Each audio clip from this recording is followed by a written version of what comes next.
হাবিবা জমি মনের মধ্যে কোনো কষ্ট নাই। স্ত্রী বলে মালিক পাল্টাতে হবে না হলে আজকে ঘরে জায়গা নাই। এখন স্ত্রী আমাদের সমাজে আসে কিনা? প্রবাসে থাকে 2-3 মাস বেতন পায় না, কষ্ট করে। প্রবাসের জীবন বড় শখের জীবন না, এটা টেন্ডারের কাটা না। সাড়ে উদাম গুলি করে এসে হাওয়া খাইতে অনেক কষ্ট। কথা বলেন না? প্রবাস জীবনের মতো কষ্ট, অনেক বড় কষ্ট।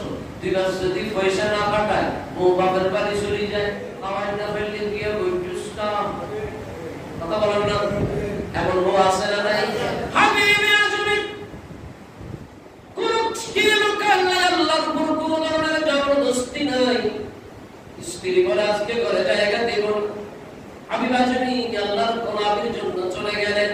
সন্ধ্যা ফিরে আসতে না আসতে দেখা যায় স্ত্রী খুশি।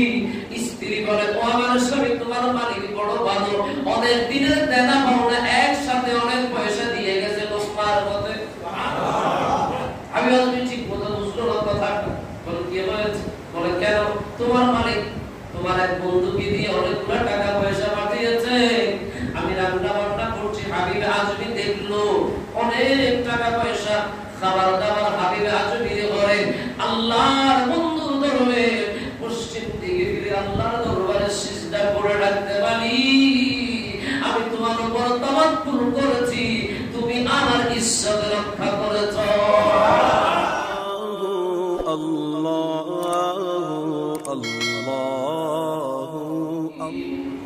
সবাই মহাব্বতে প্রাণ ভরে বলি আউযু বিল্লাহি মিনাশ শাইতানির রাজীম। বিসমিল্লাহির রাহমানির রাহিম।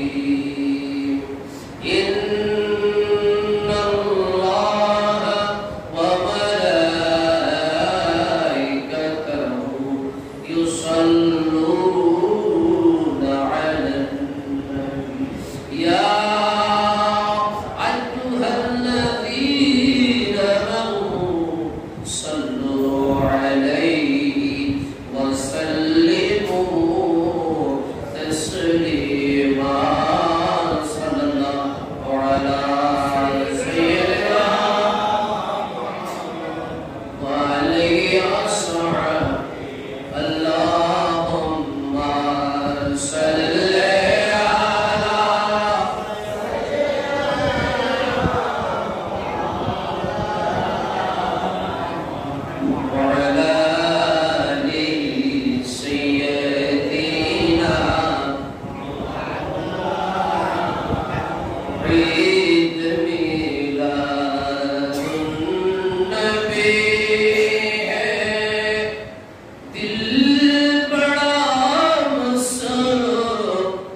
حبيب الله اسمع قولنا صلاة الدنيا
निश्चयই আমার প্রতিপালক রিজিক বাড়িয়ে দেন।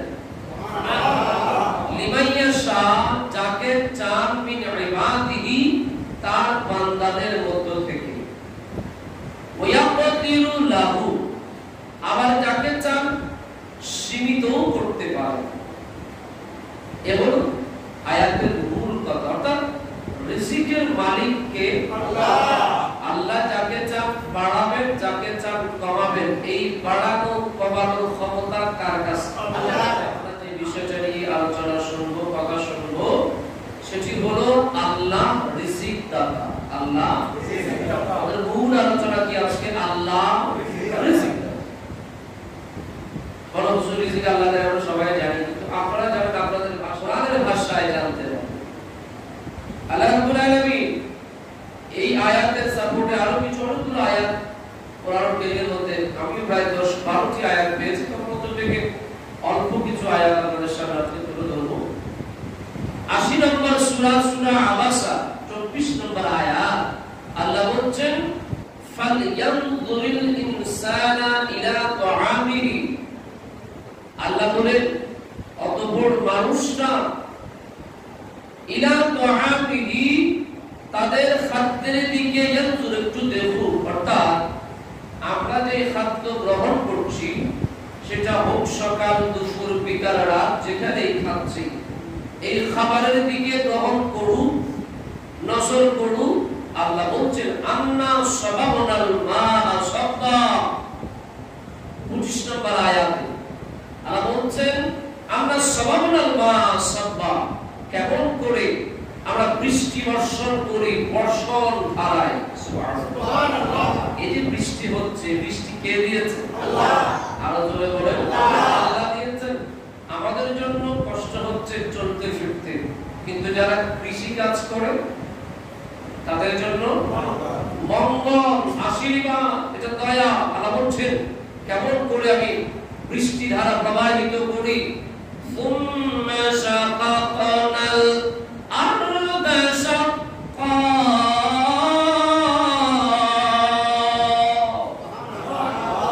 আবার আল্লাহ বলেন 26 নম্বর আয়াত, সুম্মা তারপর শাকাকনাল আরদা শাক্কা, আমি আল্লাহ পানিও দেই, আমার একটা সময় জমিনটাকে ফাটিয়ে রৌদ্র দিয়ে চৌচির করে দেই। এগুলো কার ক্ষমতা? মাত্র মাসে জমিন ফেটে চৌচির হয়ে যায়। আমরা তো শহরের মানুষ দেখি না, গ্রামের মানুষরা জানে একেবারে মাটি ফেটে যায়। মুরব্বীরা যারা আছে কিনা দেখেছে, এখনকার যুবক বন্ধুরা সেটা দেখার সুযোগ নেই। মাটি ফেটে যায়, এমন রোদের তাপমাত্রা। আল্লাহ বলছেন আমি পাঠিয়ে দেই। কেন? আবার 27 নম্বর আয়াতে আল্লাহ বলেন ফাআমবাতনা ফিহা হাব্বা,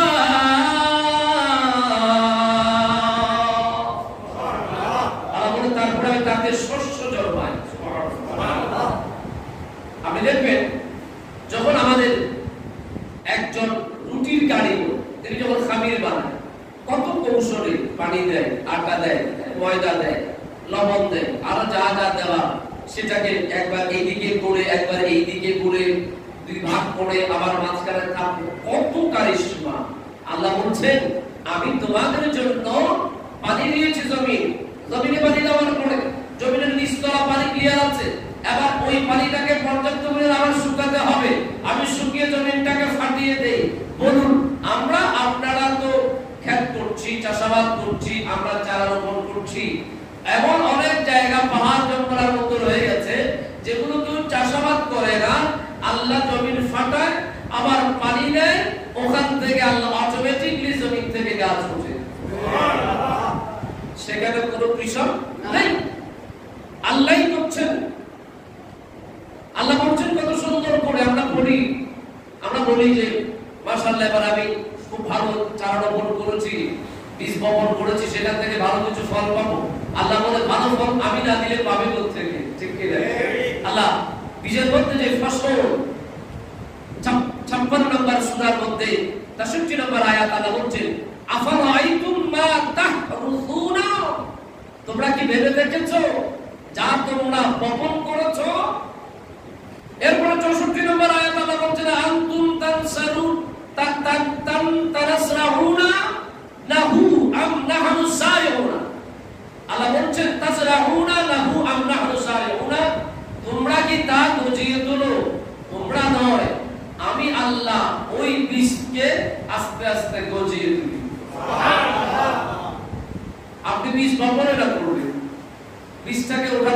ছাড় দিলেন, আরো যেগুলো যেগুলো দিলেন, যদি আল্লাহ না তোলে উঠবে না? আপনার পক্ষে সম্ভব না, উঠবে না। আল্লাহ বলছেন আমি করছি তা, তোমরা শুধু বীজ বপন করছো, বীজ বপনের আগে ক্ষেত্রটা আমি করে দিচ্ছি, বৃষ্টি আমি দিচ্ছি, রৌদ্র আমি দিচ্ছি, তোমরা বীজটা বপন করছো, সেখান থেকে ফসলও আমি দিচ্ছি। শুধু কি বান্দার জন্য ফসল? প্রত্যেক প্রাণী, বান্দার ঘরে গরু আছে কি? কথা বলেন। ছাগল, গৃহপালিত পশু, তাদেরও খাবারের দরকার আছে কি? আল্লাহ বলছেন 11 নম্বর সূরা 6 নম্বর আয়াতে আল্লাহ বলছেন ওয়া মা মিন দাবাতিন ফিল আরদি ইল্লা আলাল্লাহি রিজকুহা।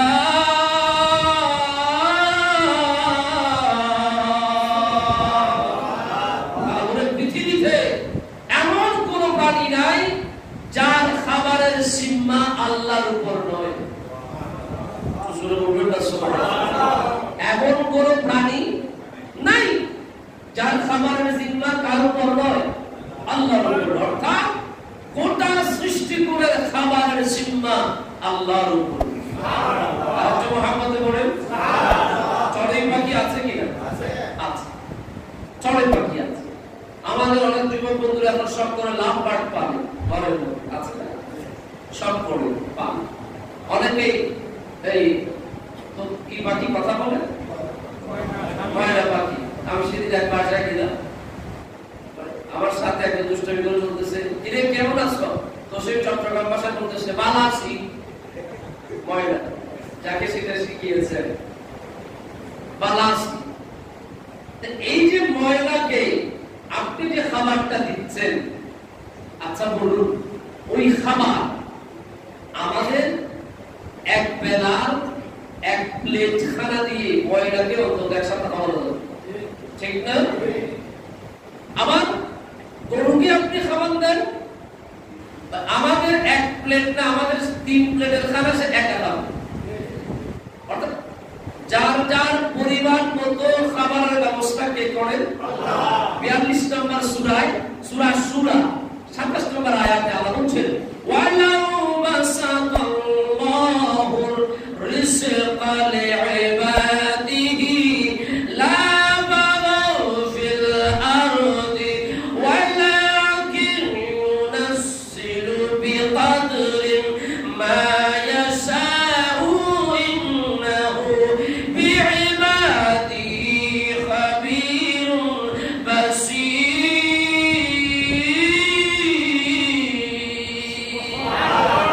নবীর মনোযোগ আমার সাথে প্রিয় আশিক রাসূল ভাই বাবারা, আমার আল্লাহ বলে ওয়ালাউ বাসাতাল্লাহুর রিজকা লিইবাদিহি লাবাগাউ ফিল আরদি।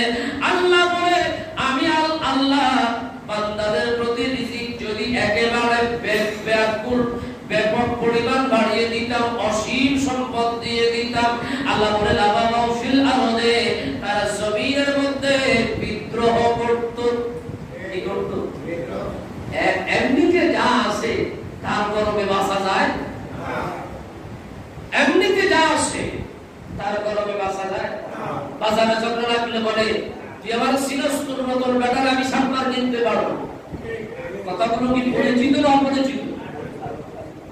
আর বলছেন যদি আমি ব্যাপক সম্পদ দিতাম, বান্দারা জমিনে বিদ্রোহ করত। আল্লাহ বলছেন ওয়ালাকিন ইউনাসসিলু বিকদরি মা ইয়াশাউ, কিন্তু আমি তাদেরকে পরিমাণ মতন দান করেছি। সুবহানাল্লাহ বলেন না কেন? ইন্নাহু বিইবাদিহি খাবীরুন বাসীর। কারণ আমার আল্লাহ বলেন আমি আল্লাহ আমার বান্দার ব্যাপারে সবচাইতে বেশি ওয়াকিবহাল। রিকশাওয়ালার রিজিক, পয়সাওয়ালার রিজিক, কৃষকের সমান রিজিক, প্রবাসীর সমান রিজিক, ব্যবসায়ীর সমান রিজিক। একজনের সাথে আরেকজনের মিল নাই। এই সুন্দর সুষম বন্টন কে করেছেন? আল্লাহ। বলে হুজুর এটা কি সুষম বন্টন হলো? কুদ্দুসের বেশি দিল, আমি আব্দুল্লাহর কম দিল না। আপনি ভালো করে চিন্তা করে দেখেন, আল্লাহ আপনাকে যা দিয়েছে তা আপনার জন্য যথেষ্ট। ঠিক কি না? আপনি আমার রাসূল পাকের একটা হাদিস, রাসূল বলে তুমি আগে তোমার নিচে যে আছে অর্থাৎ তুমি লাখপতি, তুমি হাজারপতির দিকে খেয়াল করে আল্লাহর শুকরিয়া আদায় করো। সুবহানাল্লাহ। অর্থাৎ আপনাকে যতটুকু প্রয়োজন আল্লাহ ততটুকু দিয়েছেন, বেশি দেয় নাই। আপনি বলছেন আমি দিনে খাই, আল্লাহ ততটুকুই আপনার জন্য বাজেট করেছেন। আপনি বলেন আমার অনেক সম্পত্তি, আল্লাহ ততটুকুই আপনাকে বাজেট করেছেন। তবে হ্যাঁ, যারা গরিব কিসিমের মানুষ, এদের প্রতি মানুষ, এদেরকে আল্লাহ ইচ্ছে করে গরিব রাখে, সেই কারণে আল্লাহ হয়তো বা এদেরকে কিয়ামতের ময়দানে পয়সা ওয়ালার 500 বছর আগে জান্নাত দিবে। গরিবরা বরখালাপ করার সুযোগ নেই। 20-30 বছর 50 বছর হায়াতের কোনো গ্যারান্টি আছে? যে কোনো সময় নিঃশ্বাস চলে যাবে। আল্লাহ ওই বান্দাগুলোকে বেশি ভালোবাসে, তাদেরকে বেশি ভালোবাসে, তাদেরকে পয়সা কম দেয়। আবার রাগ করবে না, পয়সা ভালো আছে, পয়সার ভিতরেও আবেদ আছে, কিন্তু যারা পয়সা কম দেয় এরা হিসাব কম, তাড়াতাড়ি চলে যাবে। ঠিক কিনা? আসুন আমার আলোচনার বিষয় হলো এই যে রিজিকের সিস্টেম আল্লাহ তৈরি করে দিচ্ছেন, বলুন এই রিজিক যিনি দিচ্ছেন, আমাদের তাওয়াক্কুল, নির্ভরতা, আমাদের ডিপেন্ডেন্সি, আমাদের টোটাল ডিপেন্ড হতে হবে আল্লাহর উপর। কার উপর? আল্লাহর উপর। আল্লাহর উপর যে ব্যক্তি তাওয়াক্কুল করবে, আমার রাসূল পাকের হাদিস আসছে তিরমিজি শরীফের মধ্যে, আবওয়াবুস সুহদ আন রাসূলিল্লাহ সাল্লাল্লাহু আলাইহি ওয়াসাল্লাম, বাবু ফিত তাওয়াক্কুল আলাল্লাহ।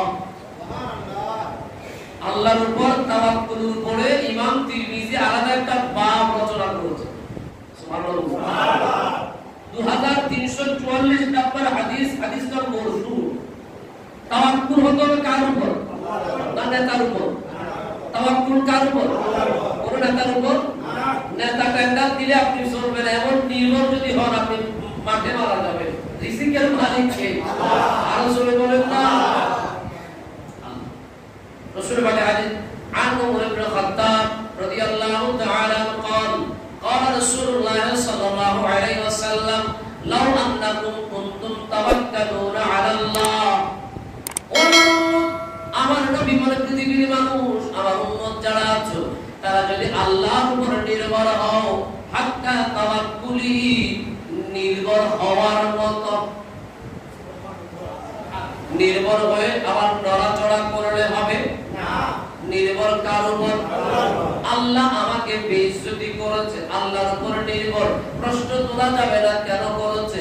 আল্লাহ আপনাকে ধনী থেকে গরিব বানিয়ে দিয়েছে, নির্ভর থাকতে হবে আল্লাহর উপর। প্রশ্ন করা যাবে না আল্লাহ আমি কোন ভুল ভ্রান্তি করলাম। আল্লাহ আপনাকে পরীক্ষা করার জন্য যেই কোনো একটা বিপদের মধ্যে ফেলে দিল, আপনাকে তাওয়াক্কুল করতে হবে। নিশ্চয় আমার আল্লাহ ভালোবাসেন বলেই তো আমাকে পরীক্ষা করছে। ও আমার মুসলিম আমারা খেয়াল করবেন, ক্লাসের মধ্যে টিচার যে স্টুডেন্ট থেকে পড়া বেশি নেয়, শাসন বেশি করে মনে রাখবেন, সকল স্টুডেন্ট থেকে ওই স্টুডেন্টটাকে আলাদা চোখে টিচার দেখে, এজন্য তার পড়া করে, এজন্য তাকে শাসন করে। অনেক সন্তান পড়ে আছে, তাদের কোনো খবর নাই। এজন্য তাওয়াক্কুল, আমার রাসূল বলে হাত্তা তাওয়াক্কুলিহি, তাওয়াক্কুল করার মতো। সুবহানাল্লাহ। তাওয়াক্কুল করার মতো। তারপর রাসূল বলে লা তুসিতুম কামা ইয়ারযাকুত তায়র। আমার নবী বলেন উম্মত যদি সত্যিকার ভাবে আল্লাহর উপর তাওয়াক্কুল করতে পারো, আল্লাহ পাখিকে যেইভাবে রিজিক দেয় তোমাকেও সেইভাবে রিজিক দিবে। সুবহানাল্লাহ। এলাকায় পাখি আছে কিনা? সব বাদ দিলাম, কাক আছে কিনা? কাক দেখলে আমরা কি ভালোবাসি? ভালোবাসি। কাকের গলা দিয়েও যেতে চাই না, যে কোনো সময় অ্যাক্সিডেন্ট। আচ্ছা বলুন, এই এত বড় দুর্ভিক্ষ যায়, কত ধরনের মুসিবত যায়, করোনা গেছে, আচ্ছা কোন কাক না খেয়ে মারা গেছে? আপনার সমাজের কুকুর না খেয়ে মারা গেছে? আপনার সমাজের বিড়াল না খেয়ে মারা গেছে? বন্ধুরে, আল্লাহ বলো এটাই আল্লাহ। আল্লাহ বলে যদি নির্ভর আমার উপর হও, আমার নবী বলে পাখিকে যেইভাবে আমি আহার প্রদান করে, রাসূলুল্লাহর হাদিস তাবদু খিমাসান ওয়া তারুহু বিতানান, ও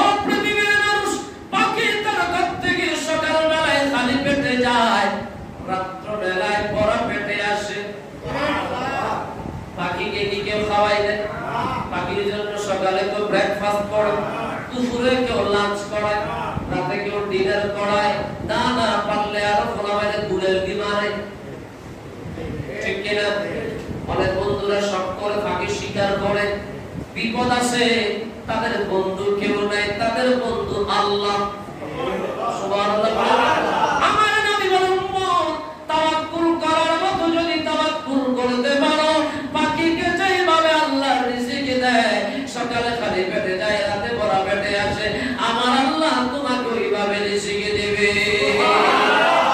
শুনে বলুন সুবহানাল্লাহ আমার হাজী আব্দুর রশিদ চৌধুরী শাহী জামে মসজিদের মুসল্লি ভাই বাবা একটু বলুন আমরা তাওয়াক্কুল করব কার উপর আল্লাহ শুনে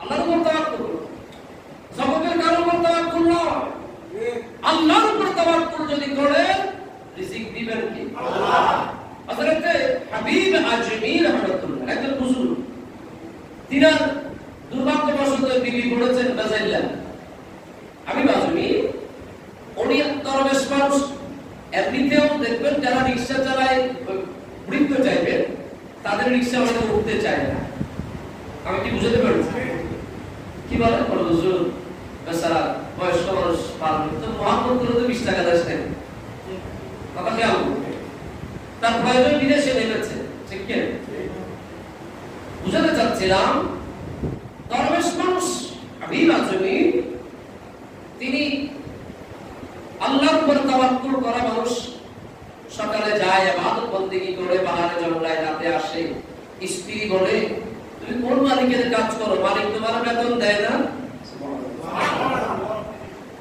একদিন দুই দিন তিন দিন একদিন আমার হাবিবে আজমির বিবি কর্কশ ভাষায় বলেন ও স্বামী তুমি কেমন মালিকের চাকরি করো যে মালিক তোমার বেতন দেয় হাবিব আজমি চোখের পানি ছেড়ে ছেড়ে ডাকতে স্ত্রী রে আমার মালিক যা বেতন দেয় আর তা কেউ দিতে পারে না কিন্তু সমস্যা হলো আমি আমার মালিকের কাছে বেতন চাইতে আমার লজ্জা লাগে হাবিব আজমির মালিককে আরো শুরু বলেন না আল্লাহ একদিন স্ত্রী বলে আজকে যদি তোমার মালিক বেতন না দেয় মালিক পাল্টিয়ে ফেলো মালিক পরিবর্তন করে অন্য মালিকের কাছে যাও বলুন এটা এমন মালিক যেটা পরিবর্তন করা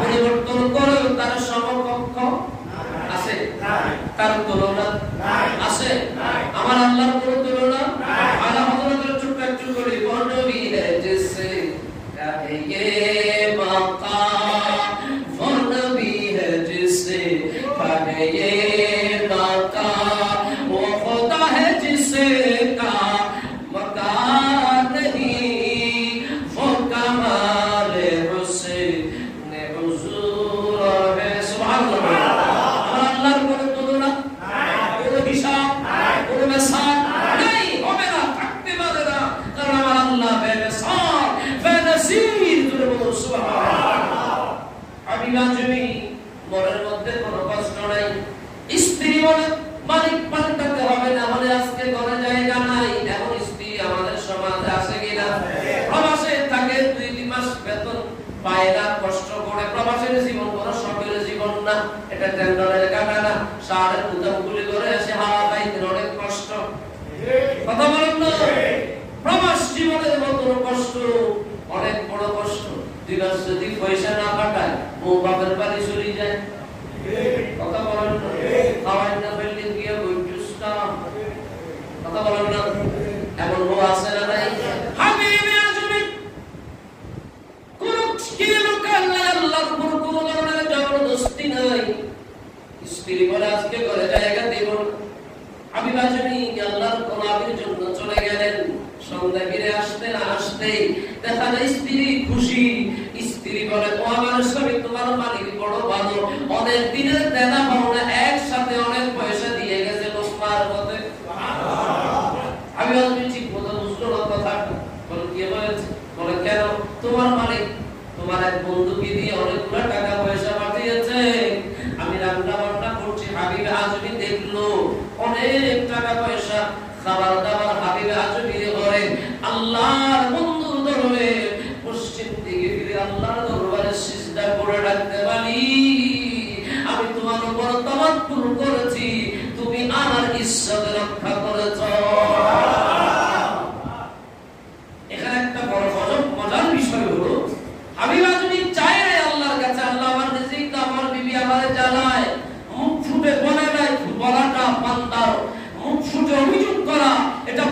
আল্লাহর অধিকারের মধ্যে পড়ে না বান্দার কাজ গোলামি করা। কি করা? বান্দার কাজ কি করা?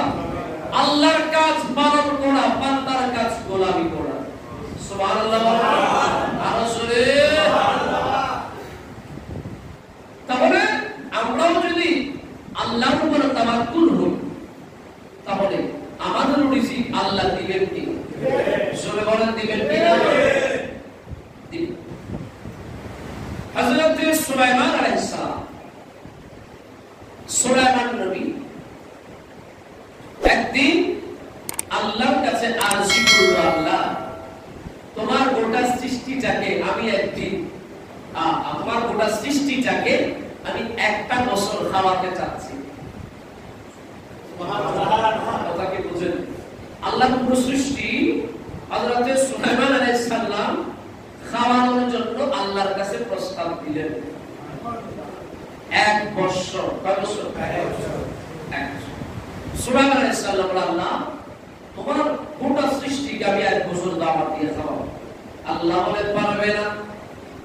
বলেন না, বলেন 6 মাস, বলে তাও পারবে না। বলে 1 মাস, বলে তাও পারবে না। বলে 15 দিন, বলে তাও পারবে না। বলে 7 দিন, বলে তাও পারবে না।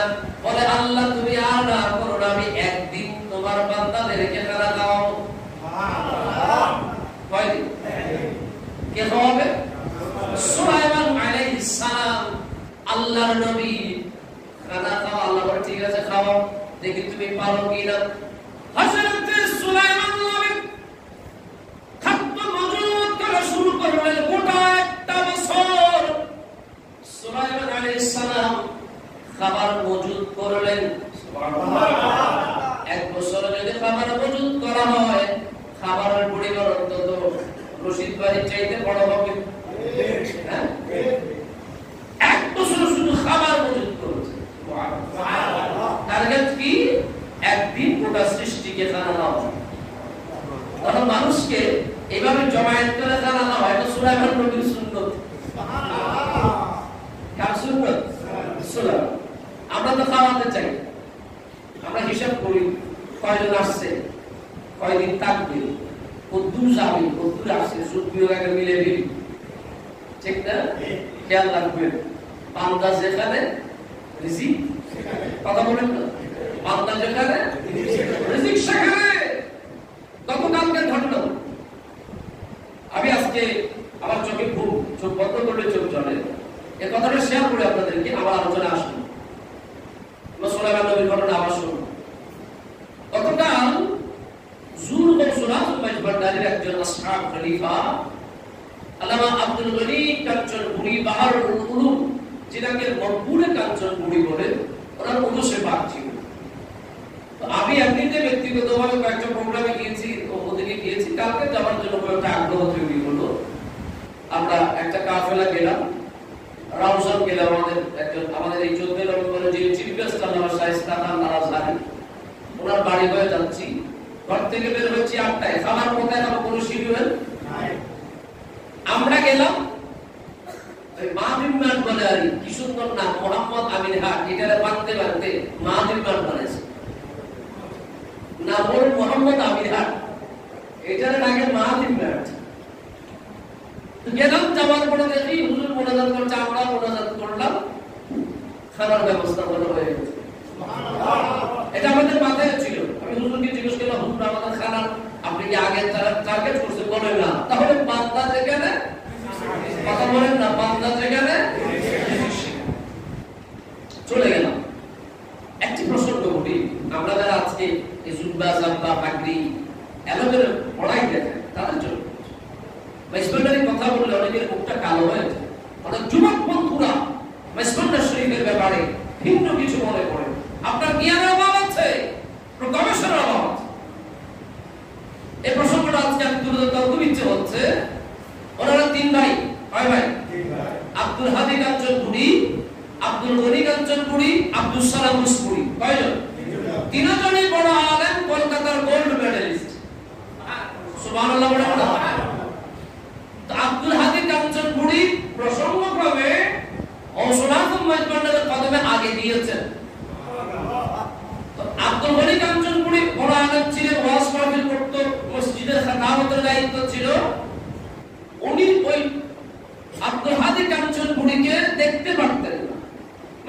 আর যায়। আমরা আসলে অনেকে মাইজবান্ডার করলে কার মুখ বেদাই আছে। তো জুলাল আব্দুল হাদী কাঞ্চনপুরী কালাম লিখতেন হযরতের শান বাওয়ানের শান, একটা কাম লিখতেন আর আব্দুল গনি কাঞ্চনপুরী একবার কাফের ফতোয়া দিতেন। ওই কাগজগুলোকে, যে কাফের ফতোয়ার কাগজ, এটাকে নিয়ে উনি চুম্বন দিয়ে বালিশের তলায় রেখে দিতেন আব্দুল হাদী কাঞ্চনপুরী। এভাবে 35টা কাফের ফতোয়া দিয়েছে। কয়টা? একটা দুটা নয়, 35টা কাফের ফতোয়া। মাইজবান্ডা এত সহজে বুঝবে? একদিন আব্দুল হাদী কাঞ্চনপুরীর কি হয়েছে সেটা ওদিকে লম্বাতে যাচ্ছি না, হঠাৎ করে আব্দুল হাদী কাঞ্চনপুরীর দরজার মধ্যে বাড়ি দিচ্ছে, ভাইরে আমাকে একটু হযরতের কদমে নিয়ে চলো। আব্দুল হাদী কাঞ্চনপুরী বলে, কি হয়েছে এত রাতে? বলে, সেটা বলতে পারবো না, আমাকে একটু নিয়ে চলো। বলে, আমি এত রাতে যেতে পারবো না। বলে, আমাকে রাস্তা দেখিয়ে দাও। রাস্তা যখন দেখিয়ে দিল, পথের কাছে অর্ধেক পথে কয়েকটা বাঘ আক্রমণ করছে। উনি ভাই আমার ঘরে দৌড়। আব্দুল হাদী কাঞ্চনপুরী বলে, আমি কেমনে যাবো, রাস্তায় বাঘ, আমাকে একটু পার করাই দাও। আব্দুল হাদী কাঞ্চনপুরী যখন ওই বাঘগুলোর সামনে আব্দুল হাদী কাঞ্চনপুরীকে নিয়ে আসলো, দেখে এগুলো বাঘটা সবগুলো বিড়ালের বাচ্চা। কথাটা কি বুঝতে পারবে? সেই আব্দুল গনি কাঞ্চনপুরী যখন হুজুর গৌসুল আজম মেজবান্ডারের কদমে আসলেন, ওনার একটা ভক্তকে 35 বার কাফের ফতোয়া দিছে। আমার যদি পার্শ্ববর্তী কোনো মসজিদে ইমামে কাফের ফতোয়া দেয়, আমার এতগুলো মুসল্লি থেকে অন্তত মাথা ব্যথা 10টা মুসল্লি মারা মারা টাকা দিবি, ঠিক না? আমাকে হুজুরের ব্যাপার দিয়ে এত বড় কথা বললি। দেখে হুজুর গৌসুল আজম মেজবান্ডারের ভক্ত আব্দুল হাদী কাঞ্চনপুরী, ওনাকে 35টা কাফের ফতোয়া দেওয়ার পরেও যখন আব্দুল গনি কাঞ্চনপুরী হযরতের কদমে গেলেন, আমার হযরত গৌসুল আজম মেজবান্ডারী সমান বললেন, মকবুল ইয়া হামাদানা। ঠিক ফারুক আযমকে আমার নবী যেভাবে বলেছেন, রাসূল পাকের দরবারে এসেছে নবীর কল্লাকে ফেলবে, আমার নবী নিজের চাদর মোবারক বিছিয়ে দিলেন, বলে, ফারুক আসো, তোমার জন্য আমি অপেক্ষা করছি। সুবহানাল্লাহ। সেই আব্দুল গনি কাঞ্চনপুরী, যাকে মকবুল কাঞ্চনপুরী বলে, পুরার দরবারে কালকে সারা রাত ছিলাম। ঘরে গিয়েছি সকাল 8টায়, 2 ঘন্টা মাত্র ঘুমালাম। আসার ইচ্ছে ছিল না, কিন্তু এরপরেও মানে না এসে আর পারলাম না, একটা নেশা হয়ে গেছে। না, আপনাদেরকে না দেখলে ভালো লাগে না, কিছু কিছু মুসল্লি আছে যাদেরকে না দেখলে ভালো লাগে না। তো আমি যে প্রসঙ্গটা বুঝাতে চাচ্ছিলাম, আজকে যারা মাইজবান্ডার শরীফ নিয়ে এত কথাবার্তা বল, ভাই আপনি অন্য বীরের মধ্যে আপনার ব্যাপার, মাইজবান্ডার ভক্ত হতে কখন লাগে? আপনার ফিরকে গিয়ে খবর নিয়ে দেখেন। আর একটা কথা বলে ফেলে আজকে ফেসবুকে যারা জৈনপুরী ফিরের অনেক কিছু শুনেছেন, কারামত আলী জৈনপুরী নাম শুনেছেন? শোনেন নাই মনে আপনারা? কারামতের দোহাত সিটি কেবল খাসা দোহার মতো ঘুরিবে। কারামত আলী জৈনপুরী মানে আমাদের কুমিল্লা বা ব্রাহ্মণের ওইদিকে অনেক এলাকার মত করেছে। নোয়াখালী শ্যামবাগ একটা দরবার আছে, হরিণকাটা গাজীর দরবার বলে, গাজী ইয়াকুব আলীর দরবার। উনি বড় আলেম ছিল, ওই জৈনপুরী ফিরের খলিফা ছিল, কিন্তু ওনার খিদা মিটতেছে না। ওনার জৈনপুরী বিশ্বাস যখন বয়স্ক হয়ে গেল, ওনার ছেলেকে পাঠালেন। ছেলে বাপকে রিপোর্ট দিল, এই হুজুর দিয়ে আমার হবে না, এই হুজুর কি মানে আমি কিচ্ছু বুঝি না, লম্বা কথা। তখন ওই জৈনপুরীর বিশ্বাস ইয়াকুব আলী মৌলভীরে বলছেন, তুমি মাইজবান্ডার শরীফ চলে যাও, যেটা খুঁজতেছো সেটা মাইজবান্ডার ছাড়া অন্য কোথাও নাই। তো সেই আব্দুল গনি কাঞ্চনপুরী, আজকে অনেকে আমার সমালোচনা করবেন মাইজবান্ডার শরীফের আলোচনা করি বলে, এরকম যেদিন তিনি মাইজবান্ডার শরীফ গিয়েছেন, তারপরে জুমা পড়াতে যখন মসজিদে গেলেন, মুতাল্লি দাঁড়ালেন, হুজুর আপনি মাইজবান্ডার গেছেন, ইমান আকিদা শেখ, আপনি আর নামাজ পড়াতে পারবেন না, হয় তওবা করেন, না হলে মাইজবান্ডার যাওয়া বন্ধ করেন। আব্দুল গনি কাঞ্চনপুরী খুতবাকে ফেলে, লাঠি ফেলে হেঁটে আমাদের মসজিদের সামনে যেরকম পুকুর আছে, ওনার মসজিদের সামনে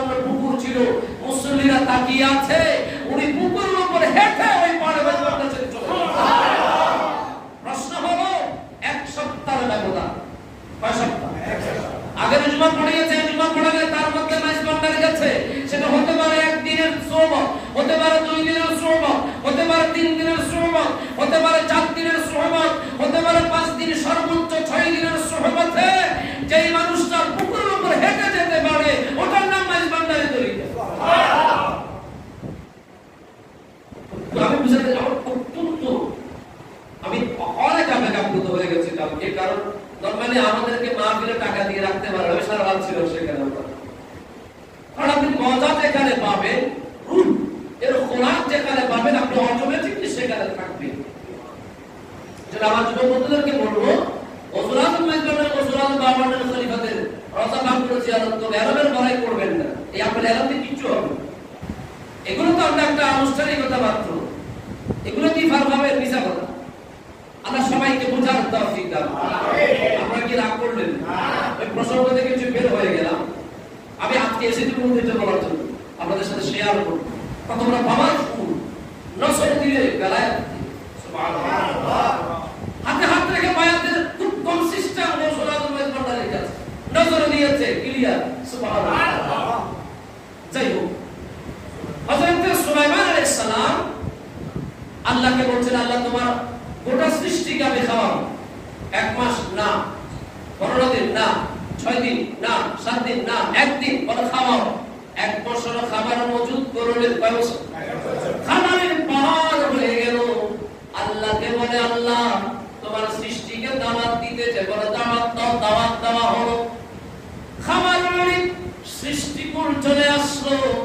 সাগর থেকে একটা মাছ আসছে, মাছ এসে বলে, সুলাইমান নবী খাবার কোথায়? বলে, ওই যে পাহাড় দেখতেছো, পাহাড় পরিমাণ খাবার, ওখান থেকে তোমার যা প্রয়োজন খেয়ে নাও। সবাই তাকিয়ে আছে। সুলাইমান নবী মহা খুশি, আজকে আল্লাহর সৃষ্টিকে খানা খাওয়াবে। সাগরের ওই মাছ হাত ধরে 1 বছরের মজুদের খাবার সব পুরো গিলে ফেলেছে। আল্লাহু আকবার। 1 বছর মজুদ করা খাবার গিলে ফেলেছে।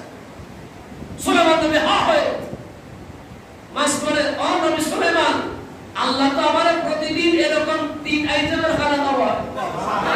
ও 1 আইটেম না খাইলে আমার 2 আইটেম কই? সুবহানাল্লাহ বলবেন না? ও নবী সুলাইমান, প্রতিদিন আল্লাহ আমাকে 3 বেলায় এই পরিমাণ খাবারের ব্যবস্থা করে, এখন তো 1 আইটেম খেলাম, 1 পরিমাণ খেলাম, বাকি 2টা কই? সুলাইমান নবী চোখের পানি ছেড়ে ছেড়ে রাখতে, আল্লাহ তুমি কেমন আল্লাহ, রিজিকটাই বা কেমন, কিভাবে বন্টন করো বুঝে আসে না। আল্লাহর কোনো তুলনা নাই। সুবহানাল্লাহ। আশ্চর্যের ব্যাপার। তাহলে আপনি বলেন, এই পুকুর যতগুলো মাছ, সবার রিজিক কে দেয়? আল্লাহ। ছেলে মেয়ে 10টা হলে পাগল হয়ে যান, খানা দাওয়াই ফেল হয়ে, ঠিক কি না? মেসপান দিলে এইদিকে দৌড়াদৌড়ি, এক বেলা না দুটো পাগল হয়ে যাওয়ার অবস্থা। এটা কেমন আল্লাহ, যে আল্লাহ এত রিজিক দিচ্ছে?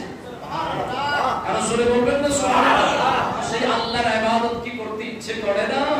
তাহলে রিজিকের মালিক কে? আল্লাহ। নির্ভর হব আমরা কার উপর? চাকরির উপর, ব্যবসার উপর, নেতার উপর, জমিনের উপর, বিল্ডিং এর উপর, পুকুরের উপর, ইনকামের উপর না, নির্ভর হবে আল্লাহর উপর। আর এগুলো আপনি কোশিশ করবেন, তাকলিফ করবেন, চেষ্টা করবেন, বরকত দিবেন কে? আল্লাহ। আল্লাহ আমাদের রিজিককে বাড়িয়ে দিন। আমিন। আর যদি যত সময় রিজিকের কাফারা আদায় না করেন, আবার সকাল বেলা আমির, বিকাল বেলা করেন কি? করেন কি? এরকম অনেক নজির আছে না? সকাল বেলা আমির, বিকাল বেলার ফকির, আবার সকাল বেলার ফকির, বিকাল বেলা আমির। সব ক্ষমতা কার কাছে? আল্লাহ রাব্বুল আলামিন আমাদেরকে আল্লাহর উপর নির্ভর অনুরোধ করে। আমরা বুঝি সবকিছু রিজিক আল্লাহ, সবকিছু দেয় আল্লাহ, কিন্তু এরপরেও আমরা আল্লাহর উপর পরিপূর্ণ নির্ভরতা, আস্থাশীল হওয়া কেন যেন আমাদের মধ্যে আসে না। আপনি যেখানে চাকরি করেন, ম্যানেজার আপনাকে বেতন দিচ্ছে, যদি আল্লাহ রিজিক বন্ধ করে দেন, আপনি কি বেতন নিতে পারবেন? আপনি ব্যবসা করেন, কাস্টমার যদি আল্লাহ, আপনি কি মনে করেন কাস্টমার আল্লাহ না পাঠাইলে কোথা থেকে আসে? আপনার চাইতে অনেক ভালো ভালো দোকান বসে আছে না? কথা বলার আছে না?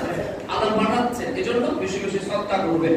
বেশি বেশি সদকা করলে রিজিক বাড়ে, হায়াত বাড়ে, আল্লাহ রাব্বুল আলামিন অনেক কিছু আপনাদেরকে বাড়িয়ে দিবেন। আমিন। আমাদের আজকের আলোচনা হচ্ছে রিজিকের মালিক আল্লাহ। আমাদেরকে আল্লাহর উপর তাওয়াক্কুল করার তৌফিক দান। আমিন। আজকে রবিউল আউয়াল শরীফের কয় তারিখ? 5 তারিখ চলতেছে না? না 5 তারিখ।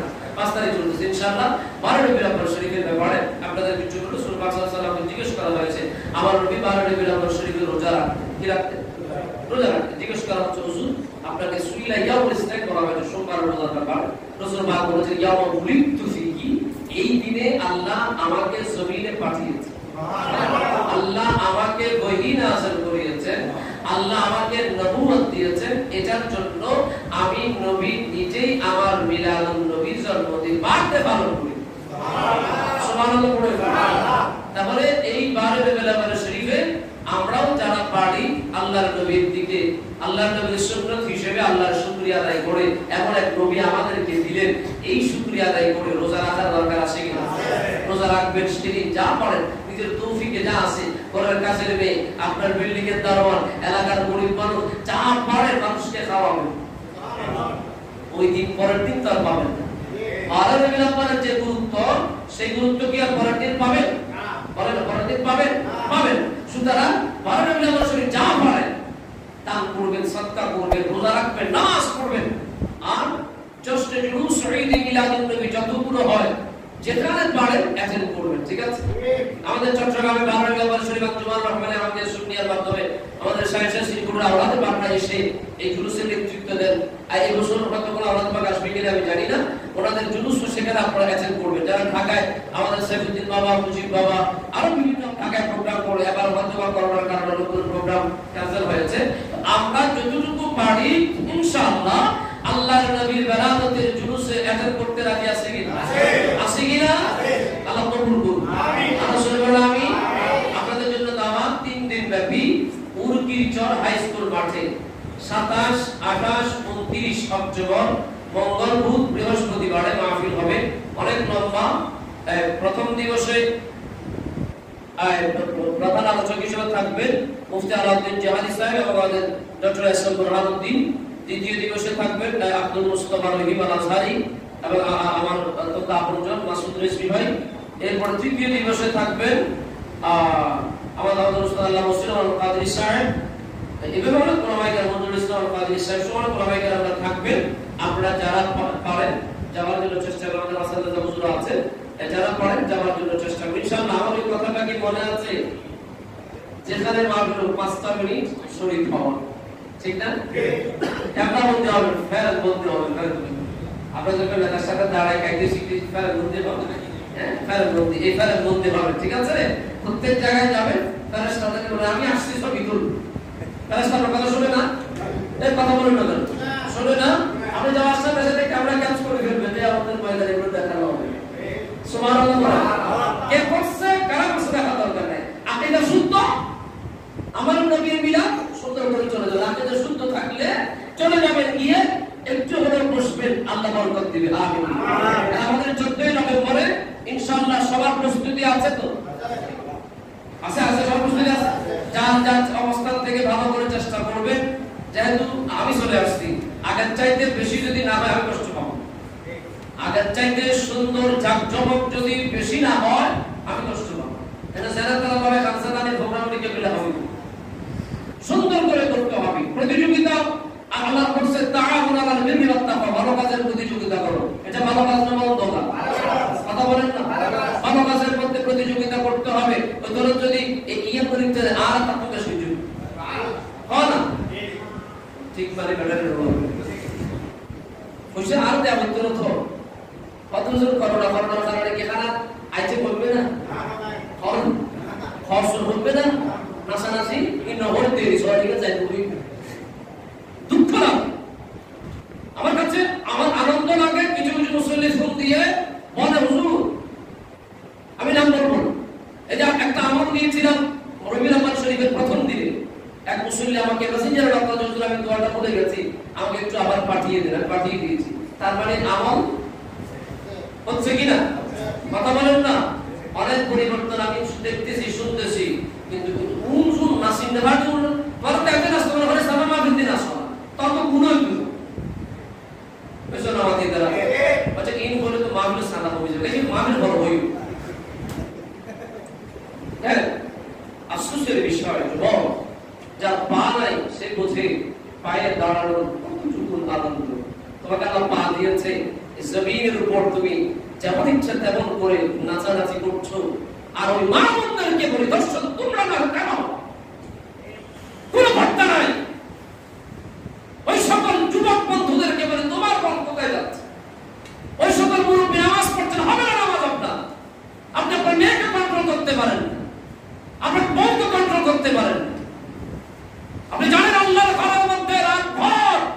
আল্লাহর ওলিদের ইবাদত করে। আপনাদের নিজের সাউন্ডের জন্য যদি আল্লাহর ওলিদের ইবাদতের বিঘ্ন হয়, কোথায় রাখার মধ্যে গজব নাযিল হবে। আমি আজকে স্পষ্ট করে দিচ্ছি, চাকরির পরোয়া করি না। যদি আমাকে রাখতে চান, অন্তত এলাকার মধ্যে কোন ডিজে, প্যাকেজ, ব্যান্ড শো, একিস্টিক, 36 এগুলো চলবে না। আর যদি এগুলো করেন, আমি আপনাদের পায়ে হাত দিয়ে মাপ চাচ্ছি, আমাকে ওই আক্তে বিয়ে পড়ানোর জন্য কেউ বলবেন না। আমি পড়াবো, আমাকে বাঁচতে হবে। জিব্বা আগে আমারটা কাটবে, আপনারটা না। যেই বিয়েতে ব্যান্ড প্যাকেজ হবে, দয়া করে আমি ক্ষমা চাই। আমি আমার হক মুক্তভাবে দিয়ে দিলাম। আপনি বড় বড় বুজুর্গ ফিসাবাদে আত্মা করাইয়েন, আমারে নিয়েন না। আমি কি গালি দিছি কাউকে? আমি যেটা পারবো না আমি সেটা বলে দিয়েছি। সহজ কথা। কবরস্থান সামনে, কবরবাসী গজব দিচ্ছে তোমাকে। লিখে রাখো, যে বিয়েতে ব্যান্ড প্যাকেজ হয়, ওই বিয়েতে শান্তি হবে না। কারণ বিয়ের দিন আল্লাহর নবীর হাদিস, ছেলে মেয়ের আগের সব গুনাহ আল্লাহ মাফ করে দেন। সুবহানাল্লাহ। তাহলে আগের সব গুনাহ মাফ করে আবার কবিরা গুনাহতে ছুটলেন। কোথায় গেল যুবক বন্ধুরা আপনাদের দায়িত্ববোধ, নৈতিকতা বোধ, মূল্যবোধ? আমাকে রাখবেন তো এরকম শাসা পাবেন, বিদায় করে দিন। অনুরোধ করে বলছি, আজকে আপনাদেরকে প্রতিবাদী হতে হবে, এলাকাকে সুশৃঙ্খল রাখতে হবে। একজন কষ্ট করবে, সবাই দুঃখ পাবে। একজন ইবাদত করবে, সবাই ফল ভোগ করবে। আমার কথা কি কষ্ট পেয়েছেন আপনারা? কষ্ট পেয়েছেন? আমি ক্ষমা চাই। আপনাদের পা আমার হাত, আপনাদের পায়ে হাত দিয়ে আমি ক্ষমা চাই। আমাকে ক্ষমা করে দিবেন। আমি আপনাদের চলতে রাজি না বাবা। এমনিতে করে ইবাদত করতে পারি না। সারাদিন কত সিটিং বাজি, মিথ্যা কথা। আমি আবারও বলছি, দয়া করে, আপনি পয়সাওয়ালা মানুষ, আপনার ছেলে অনেক সব বিয়ে করবে, হুজুর একবার করতে চাই, তো একবার মদ খাওয়াই দিও, নাফাল লাগের ইয়াবা খাওয়াই দিও, বা ফলারে ফলার সবার জন্য একদিনের জন্য হবে, কি হবে? আর কথা বলেন না কেন? আমাকে দয়া করে ক্ষমা করবেন। আর যদি আপনাদের সমাজের সিস্টেমের মধ্যে আমি না পড়ে, আমাকে বলবেন, হুজুর আপনি আসেন, আমি কৈফিয়ত চাইবো না। জিম্মাদারি বড় কঠিন, জিম্মাদারি বড় কঠিন। আমার জায়গায় আপনি হলে অনেক কষ্ট পেতেন। আমার কথা হচ্ছে, সমাজটাকে পরিবর্তন করার জন্য এত কৌশল করতে, এত কষ্ট করতে, প্রত্যেকটা আলোচনায় সমাজ পরিবর্তনের জন্য আমি এত চেষ্টা করে যাচ্ছি। তাহলে আমি আপনাদেরকে কেন আমার সাথে পাবো না? কি আমি কি আপনাদের বন্ধু নয়? দুশমন নয়? দুশমন কারা কারা? সবাই বন্ধু। তাহলে আমার সাথে আপনাদেরকে সহযোগিতা করতে হবে, ঠিক কিনা? মনে কষ্ট নিবে না। যা হয়ে গেছে হয়ে গেছে। সামনের দিন থেকে, আজকে 23 নভেম্বর 2020 থেকে আমরা পরিবর্তন হতে চাই। চান কিনা? চান কিনা? আল্লাহ কবুল করুন। আমাকে ক্ষমা করবেন বাবা, আমি খুব ভয় করি। বিশ্বাস করে, দুজন ফেরেশতা তো আছে সবসময়, ওরা তো আর ঘুমায় না, ওদের কোনো বিশ্রাম নেই, সবসময় লিখে। আমাকে বলতে হবে না, আমার আগুনের কেসি দিয়ে আপনাদের সামনে জিব্বা আগে আমারটা কাটবে, তারপর আপনাদের বিচার হবে। তা আমি তো আমাকে সেফ রাখতে হবে, ঠিক না? সাসা আমল অনা সাসা আমল পুলিশে জানতে না, বাপে বড় না, বাবা তুই আগে তুই যা, আয় বাসি তুলনা উগিলে আগে আনতে বাসা বলি, ঠিক কি না? আল্লাহ কবুল করুন। রাগ করছেন? আবার বলছি, আপনাদের পা আমার হাত, ক্ষমা চাই, আমাকে ক্ষমা করবেন। এগুলো পরিবর্তন করে ফেলেন। এত প্রয়োজন হলে একটা সামামা ফেলতেন না, ওখানেও নাসারাসি আছে, ওটা জিকির। কথা বলুন। আমি নিজেও তো নাসি কালকে 2.5 ঘন্টা, 2.5 ঘন্টা আমি নিজে জিকির করছি। তা আমার জিকিরে পুরো হবে না, কারণ আমি তো আল্লাহর জন্য করছি, ঠিক কিনা? একই যাতে নাসি, মানে সব বিহারি যাতে তারা সারা পরিবেশ সব তাকে সামামা ফেল করো, এত সময় দিল না, ইবাদত পাবে, সংসার সমাজ একেবারে শান্তিপূর্ণ হয়ে যাবে। আর যারা আমার ওয়াজটা শুনে বড় কষ্ট, দয়া করে মিলাদুন নবী সাদাকা কমায় না, আল্লাহ দোয়াই মিলাদুন নবী সাদাকা কমায় একটু বাড়িয়ে দিয়ে। অনেকে হয়তো রাগ করে দিতাম না, বুঝিবে বিষয়টা হয়ে গেলে দিতাম না, আপনি দিলেও মিলাদুন নবী হবে। হ্যাঁ, আল্লাহ কবুল করুন। আমিন। ওয়া আখিরু দাওয়ানা আলহামদুলিল্লাহি রাব্বিল আলামিন। আসসালামু আলাইকুম ওয়া রাহমাতুল্লাহ।